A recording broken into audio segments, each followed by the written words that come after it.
حدیث کی روشنی میں امام المہدی کی بیعت سے پہلے ہونے والے واقعات کو دیکھا جائے تو سب کے سب انتہائی سخت عذاب معلوم ہو۔ منع کی گھاٹی خون سے بہنے لگے گی، بیدا کے مقام پر زمین دھنس جائے گی، یعنی ہر طرف دیکھا جائے تو خون بہا اور نہ جانے کتنے لوگ مر جائیں گے۔ جب بھی امام المہدی کی ان نشانیوں کو ذہن میں لایا جائے تو یہ سوال ضرور اٹھتا ہے کہ ایسا کیوں ہوگا، کیونکہ اللہ تعالیٰ تو کہتے ہیں وَمَا كُنَّا مُعَذِّبِينَ حَتَّى نَبْعَثَ رَسُولًا، ہم اس قوم میں عذاب نہیں بھیجتے، اس بستی میں، جب تک کہ ہم پیغام پہنچانے والا نبی، تو کیسے عذاب آئے گا؟ اس سوال کا جواب ایک حدیث میں چھپا ہوا ہے۔ نبی اکرم صلی اللہ علیہ وآلہ وسلم نے فرمایا، میری امت کے ساتھ ہو بہو وہی صورتحال پیش آئے گی جو بنی اسرائیل کے ساتھ پیش آ چکی۔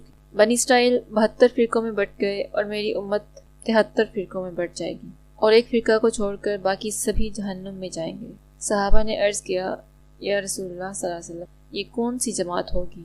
آپ صلی اللہ علیہ وسلم نے فرمایا، یہ وہ لوگ ہوں گے جو میرے اور میرے صحابہ کے نقش قدم پر ہوں۔ اس حدیث میں بہت سارے راز چھپے ہوئے ہیں۔ ایک راز ڈاکٹر اسرار احمد پر ڈیورنگ اعتکاف ان پر ایک راز کھلا کہ حسب نال بن نال، کہ جس طرح ایک پاؤں کا دوسرا پاؤں ایک دوسرے کے مشابہ ہوتا ہے، بالکل اسی طرح امت محمد صلی اللہ علیہ وسلم بنی اسرائیل کو فالو کرے گی۔ سورۃ البقرہ میں بنی اسرائیل کے بارے میں اللہ تعالیٰ فرماتے ہیں، یا بنی اسرائیل اذکروا نعمتی التی انعمت علیکم وانی فضلتکم علی العالمین، اے اولاد یعقوب علیہ السلام، میری اس نعمت کو یاد کرو جو میں نے تم پر انعام دی اور میں نے تمہیں تمام جہانوں پر فضیلت دی۔ کیونکہ مسلمان امت جو ہے وہ بنی اسرائیل کو اس طرح فالو کرے گی جس طرح پاؤں کا دوسرا رخ ہے۔ تو اسی آیت کو اگر مسلمانوں کے تناظر میں، تو مسلمانوں پر اللہ تعالیٰ نے بہت ساری نعمتیں کی۔ بینگ امت محمد صلی اللہ علیہ وآلہ وسلم ہونا ہی ایک بہت بڑی خوش قسمتی ہے۔ اسلام کو عروج ملا، غالب آ گیا، مشرق و مغرب میں فتوحات ہوئیں، ہر طرف اسلام کا بول بالا ہوا، اور پھر جب کہا جا رہا ہے وَأَنِّي فَضَّلْتُكُمْ عَلَى الْعَالَمِينَ، تمام جہانوں پر فضیلت دی، تو اس سے مراد خالی اس دنیا میں نہیں بلکہ جب جزا و سزا کا معاملہ ہوگا تب بھی امت محمد صلی اللہ علیہ وسلم سب سے پہلے ان کا معاملات شروع ہوں گے، پھر جنت میں داخلے کا۔ سورۃ البقرہ کی یہ جو آیات ہیں، یہ ایک تناظر میں یہ بنی اسرائیل کو مخاطب کیا جا رہا ہے، تو اگر حدیث کے تناظر میں دیکھیں تو یہ آج کے دور میں ہمیں مخاطب کیا جا رہا ہے۔ وَاتَّقُوا يَوْمًا لَا تَجْزِي نَفْسٌ عَن نَفْسٍ شَيْئًا وَلَا يُقْبَلُ مِنْهَا شَفَاعَةٌ وَلَا يُؤْخَذُ مِنْهَا عَدْلٌ وَلَا هُمْ يُنصَرُونَ، اس دن سے ڈرو جب کوئی جان کسی دوسری جان کو کوئی فائدہ نہیں دے سکے گی، اور نہ ہی کوئی شفاعت قبول کی جائے گی، اور نہ ہی کوئی فدیہ لیا جائے گا، وَلَا هُمْ يُنصَرُونَ، اور نہ ہی وہ مدد کیے جائیں گے۔ اللہ تعالیٰ واضح الفاظ میں کہہ رہے ہیں کہ اس دن سے ڈر جاؤ جب کوئی رشتہ دار کسی دوسرے رشتہ دار کے کام نہیں آئے گا، جب کسی کی نہ سفارش قبول ہوگی اور نہ ہی کوئی مدد کی جائے گی۔ وہ دن بہت سخت ہوگا، وارن کر دیا اللہ تعالیٰ نے بنی اسرائیل کو بھی اور بنی اسماعیل کو بھی۔ وَإِذْ نَجَّيْنَاكُمْ مِنْ آلِ فِرْعَوْنَ يَسُومُونَكُمْ سُوءَ الْعَذَابِ يُذَبِّحُونَ أَبْنَاءَكُمْ وَيَسْتَحْيُونَ نِسَاءَكُمْ وَفِي ذَلِكُمْ بَلَاءٌ مِّن رَّبِّكُمْ عَظِيمٌ۔ اور جب ہم نے نجات دی آل فرعون سے، وہ تمہیں برا عذاب پہنچاتے تھے، تمہارے بیٹوں کو ذبح کرتے تھے تو تمہاری بیٹیوں کو اور عورتوں کو زندہ رکھتے تھے، اور اس میں تمہارے لیے بڑی آزمائش تھی۔ ہندوستان میں، میں زیادہ پیچھے نہیں جاؤں گی، قریب جیسے پاکستان جو کہ لا الہ الا اللہ کے نام پر بنا، اسی کی بنیاد سے قریب ہی رہوں گی میں۔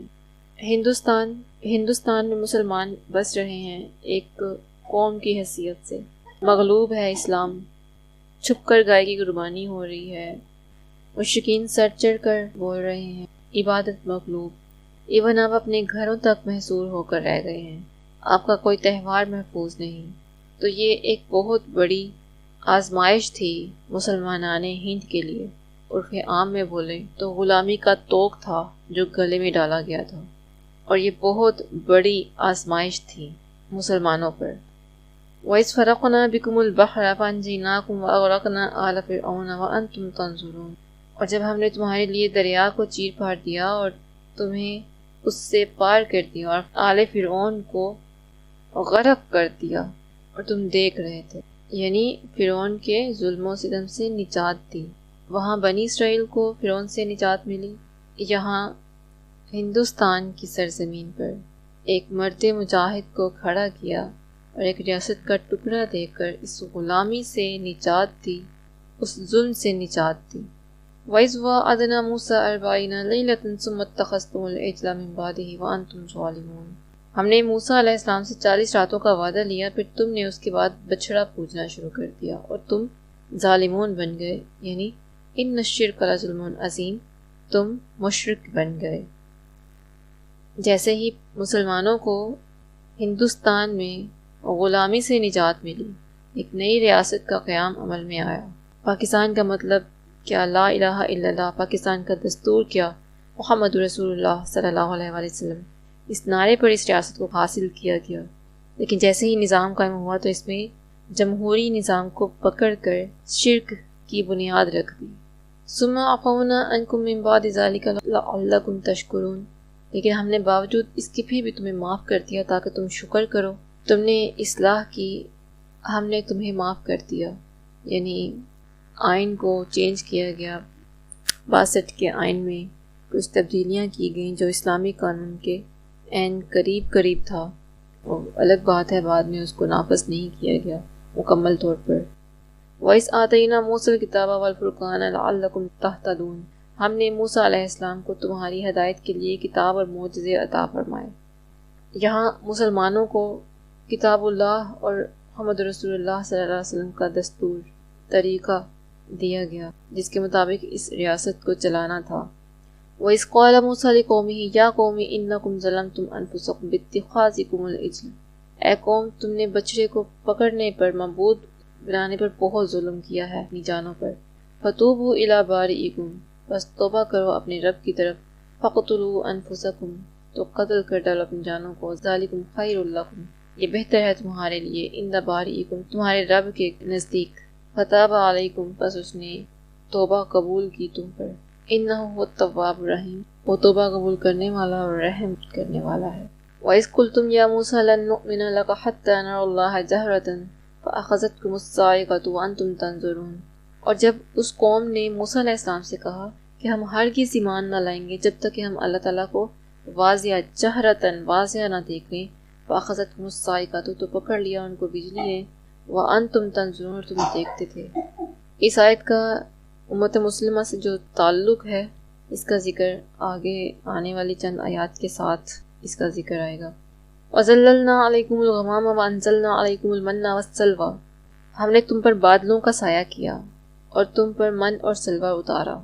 کُلُوا مِن طَیِّبَاتِ مَا رَزَقْنَاکُم، جو تمہیں عزت دیا گیا ہے پاکیزہ اور صاف ستھرا، اس کو کھاؤ۔ وَمَا ظَلَمُونَا، اور ہم نے ظلم نہیں کیا اور وہ خود اپنی جانوں پر ظلم کرنے والے تھے۔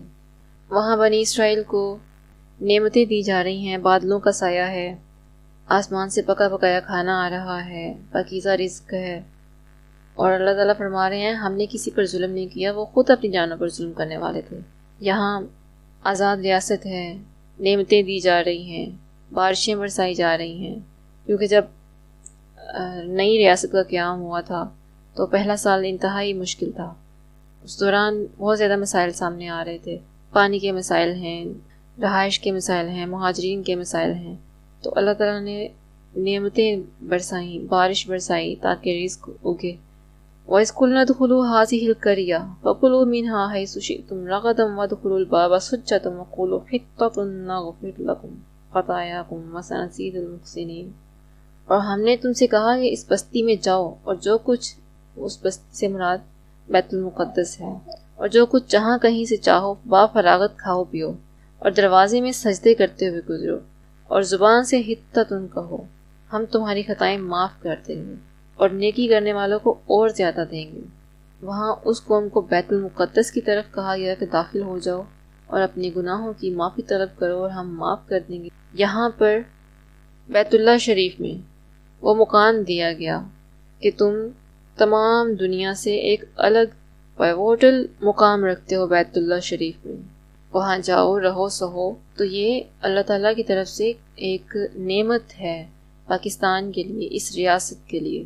فَبَدَّلَ الَّذِينَ ظَلَمُوا قَوْلًا غَيْرَ الَّذِي قِيلَ لَهُمْ فَأَنزَلْنَا عَلَى الَّذِينَ ظلموا رجزا من السماء بما كانوا يفسقون، پھر ان ظالموں نے اس بات کو جو ان سے کہی گئی تھی بدل ڈالی، ہم نے بھی ظالموں پر ان کے فسق و نافرمانی کی وجہ سے آسمانی عذاب نازل کیا۔ یہ وہ آیت ہے جو عرب کو اور پاکستان کو عذاب سے جوڑتی ہے۔ فبدل الذین، پس بدل ڈالا ان لوگوں نے، ظلموا قولا غیر الذی، اس قول سے جو ہم نے کہا ہی نہیں تھا، یعنی حطۃ کو بدل ڈالا۔ وہاں بنی اسرائیل نے یہ کام کیا، یہاں پر ہم بحیثیت قوم ہم نے یہ کام کیا۔ ہم نے مسلمان پاکستانیوں نے ڈائریکٹلی تو نہیں کیا، لیکن ہم نے ان لوگوں کو اپنا رہنما پکڑ لیا جنہوں نے دین میں انحراف کیا، یعنی نجدیوں کو ہم نے اپنا رہنما پکڑ لیا، اپنا رہبر پکڑ لیا، جبکہ دین اہل بیت میں موجود تھا۔ اہل بیت یعنی حضرت علی حجویری رحمۃ اللہ علیہ، اور پھر جتنے بھی اہل بیت سے ہمارے خطے میں بڑے صغیر میں آتے رہے اولیاء، وہ سب دین کی تبلیغ کرتے رہے اور اصل دین وہی لے کر آئے۔ اب یہاں پہ ایک اور چیز، ہم نے ان کو اپنا رہبر جو پکڑ لیا، نجدیوں میں ملوکیت تھی، ملوکیت پہ وہ چلتے ہیں، ان میں چلی آ رہی ہے۔ ادھر پاکستان نے بھی ملوکیت پکڑ لی، بھٹو کی بیٹی بینظیر کا بیٹا بلاول، شریف کا بیٹا نواز کی بیٹی مریم نواز۔ تو ہم نے دین کو بدل ڈالا، اس چیز سے جو دین ہمیں پہنچایا گیا وہ تھا ہی نہیں، اس چیز سے بدل ڈالا۔ ناملوکیت تھی دین میں، احادیث کو منحرف کر کے اپنی مرضی کے معنی نکالنا۔ وَإِذِ اسْتَسْقَىٰ مُوسَىٰ لِقَوْمِهِ فَقُلْنَا اضْرِب بِّعَصَاكَ الْحَجَرَ فَانْفَجَرَتْ مِنْهُ اثْنَتَا عَشْرَةَ عَيْنًا قَدْ عَلِمَ كُلُّ أُنَاسٍ مَّشْرَبَهُمْ كُلُوا وَاشْرَبُوا مِن رِّزْقِ اللَّهِ وَلَا تَعْثَوْا فِي الْأَرْضِ مُفْسِدِينَ۔ اور جب موسیٰ علیہ السلام نے اپنی قوم کے لیے پانی مانگا کہ اپنی لاٹھی پتھر پر مار، جس سے 12 چشمے پھوٹ نکلے، اور ہر گروہ نے اپنا چشمہ پہچان لیا۔ اللہ تعالیٰ کا رزق کھاؤ اور پیو اور زمین میں فساد نہ کرتے پھرو، یہ اللہ تعالیٰ نے ان سے کہا، بنی اسرائیل سے۔ یہاں مسلمانان پاکستان، اب نئی ریاست مل گئی ہے، پانی کا مسئلہ چھڑ گیا ہے، کیونکہ جب نئی ریاست بنی تھی پہلے سال تو انتہائی تکلیف میں اور اذیت میں وہ سال گزرا، نہریں خون آلود تھیں، پینے کو صاف پانی میسر نہیں تھا، جگہ جگہ لاشوں کا تعفن تھا۔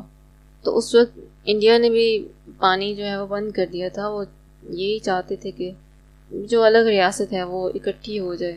اس وقت جو ہے وہ سندھ طاس کا معاہدہ طے پایا تھا۔ اب یہ سندھ طاس کا معاہدہ مشرکوں نے، انڈیا نے یا اقوام متحدہ نے یہ معاہدہ طے کیا تھا؟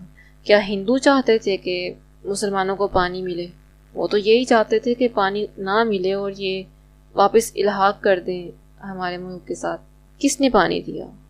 اس کٹھن دور میں اللہ تعالیٰ نے پاکستان کو پانی دلوایا، مشرکوں کی سرزمین سے، تازہ صاف ستھرا، بغیر کسی زہر کی ملاوٹ کے۔ کوئی انسان اس وقت پانی نہیں دے سکتا تھا۔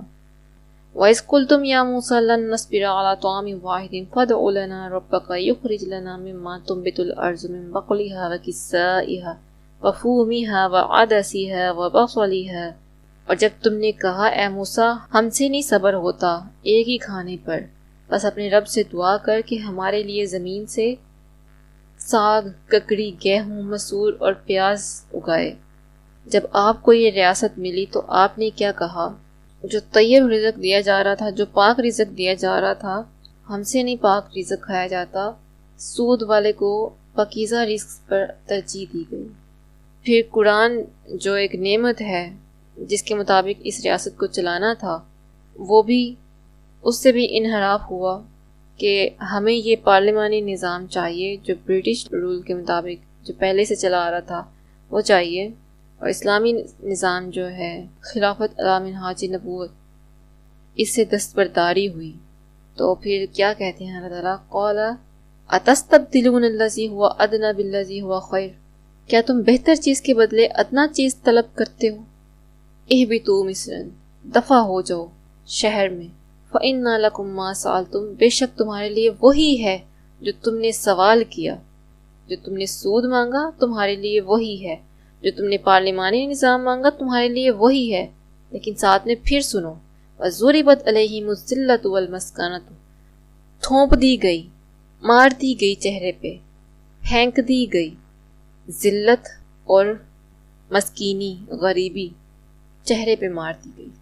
وہاں بنی اسرائیل کے ساتھ یہ ہو رہا تھا، آج ہمارے ساتھ دیکھ لیں، آج تک سود ہی کھا رہے ہیں اور سود ہی دے رہے ہیں، اور IMF کے آگے ہاتھ پھیلاتے ہیں اور اس ملک کو چلا رہے ہیں۔ یہ وہ ضُرِبَتْ عَلَيْهِمُ الذِّلَّةُ وَالْمَسْكَنَةُ ہے جو آپ نے سود کو ترجیح دی اور اللہ کے دین سے انحراف کیا۔ وَبَاءُوا بِغَضَبٍ مِّنَ اللَّهِ، اور اللہ کا غضب لے کر وہ لوٹے۔ ذَلِكَ بِأَنَّهُمْ كَانُوا يَكْفُرُونَ بِآيَاتِ اللَّهِ وَيَقْتُلُونَ النَّبِيِّينَ بِغَيْرِ الْحَقِّ، اس لیے کہ وہ اللہ تعالیٰ کی آیتوں کے ساتھ کفر کرتے تھے اور نبیوں کو ناحق قتل کرتے تھے۔ ذَلِكَ بِمَا عَصَوا وَكَانُوا يَعْتَدُونَ، یہ ان کی نافرمانیوں اور زیادتیوں کا نتیجہ ہے۔ بنی اسرائیل اور مسلمانوں کا جو آپس میں مماثلت ہے وہ ایک ویڈیو میں کور نہیں کی جا سکتی۔ مجھے حکم ہے کہ حق بات کو کھول کر بیان کر دوں اور غضب اس قوم پر اللہ تعالیٰ کا کیوں برس رہا ہے یہ بتا دوں، واضح کر دوں، تاکہ کسی کو کوئی شک و شبہ نہ رہے۔ 3 یا 4 دن پہلے کا یہ خواب ہے کہ بڑی گرجدار آواز میں، بڑے غضب ناک لہجے میں اور انتہائی غصے اور غضب کے ساتھ اللہ تعالیٰ فرماتے ہیں، طوفان نوح کی طرح کے عذاب کے لیے تیار ہو جاؤ۔ بس اتنا ہی کہا گیا کہ طوفان نوح کے عذاب کے لیے تیار ہو جاؤ۔ جن لوگوں کو نہیں پتا تھا طوفان نوح کیا تھا، فَفَتَحْنَا أَبْوَابَ السَّمَاءِ بِمَاءٍ مُنْهَمِرٍ وَفَجَّرْنَا الْأَرْضَ عُيُونًا فَالْتَقَى الْمَاءُ عَلَىٰ أَمْرٍ قَدْ قُدِرَ، ہم نے آسمان کے دروازے کھول دیے زور کے می سے اور زمین کو چشموں کو جاری کر دیا۔ کون سے زمین کے چشمے؟ آپ کے گلیشیئرز پگھل چکے ہیں اور چشمے جاری ہو چکے ہیں۔ گلیشیئر کا پگھلنا پلس آسمان سے بارش، طوفان نوح کی طرح کا عذاب جمع ہو چکا ہوا ہے۔ ایک بار پھر واضح کر دوں، آسمانی اعلان ہے، کسی کو اچھا لگے یا برا، کوئی خوش ہو یا ناخوش ہو، اللہ تعالیٰ نے واضح الفاظ میں فرما دیا اور بڑے غضبناک لہجے میں، انتہائی غضبناک لہجے میں اللہ تعالیٰ نے فرمایا ہے، طوفان نوح کے لیے تیار ہو جاؤ۔